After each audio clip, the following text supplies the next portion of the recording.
And some latest update coming in on the story where the Ministry of External Affairs has reacted on this entire story, the Sudan crisis. The Ministry of External Affairs says that they're keeping a close watch on the situation and the focus is to ensure safety of everyone. Dr. Jaishankar is all set to meet the UN Secretary General regarding the situation, which is prevalent. Let's also listen in to Arindam Bagchi, what he said. Our mission in Khartoum has been in contact with the Indian community there, as you mentioned yourself, I think one of you, through multiple channels, informal, formal. Our embassy has issued several advisories. We have set up a 24/7 dedicated control room for providing information and assistance, and the coordinates of those control rooms has been shared publicly.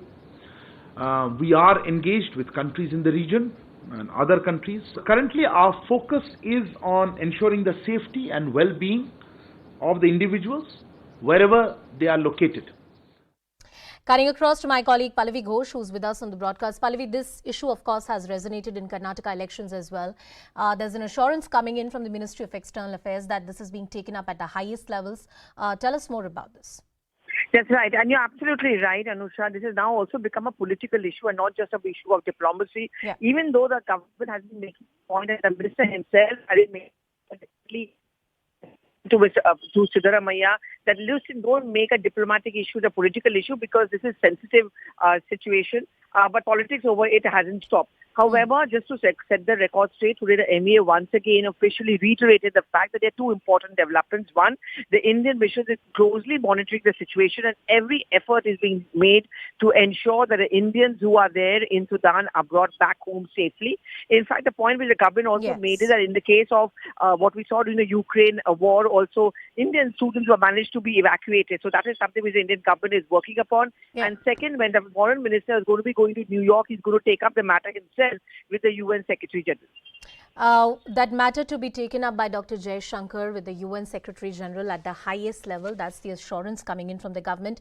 Pallavi, I remember we were chatting about the story yesterday as well when we had a tweet coming in from Mr. Shashi Tharoor. Various voices from the Congress has also taken this up. But the fact that the External Affairs Minister is taking this up at the highest level perhaps will quieten some of the criticism coming in. Well, one certainly hopes so, because these are actually sensitive diplomatic situations. And it's not the first time, Anusha, all of us as observers have noticed whenever their countries at war, whenever there's a state of political instability. And Sudan, Kenya, for example, does have a large number of Indian population diaspora there. And therefore, it's always going to be a matter of concern whether they're for elections or not, when Indian citizens or Indians are actually trapped or stranded abroad.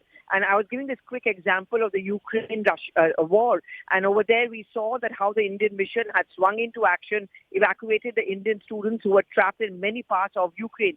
That's the assurance which has come in from the government, that if Indian government could do it in such a tough situation there, then they're certainly going to do it in Sudan as well. All kind of diplomatic pressure will also be applied. And when our foreign minister himself takes it up with the UN Secretary General, clearly the point is going to be made that there should be a certain amount of international intervention to prevail upon the Sudanese authorities, that none of the people who are settled there, the foreigners there, whether they're Indians, should actually be harmed. Pallavi Ghosh getting us all the details and perspective on the story. Thank you, Pallavi, for joining us on the broadcast. Some voices and reactions on the story.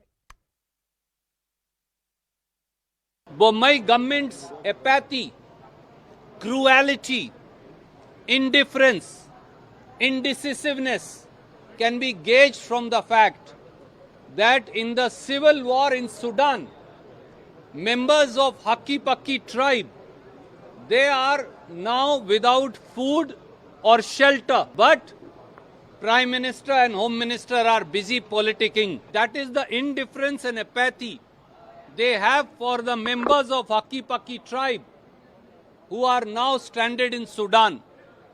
Mr. Bommai, you should resign.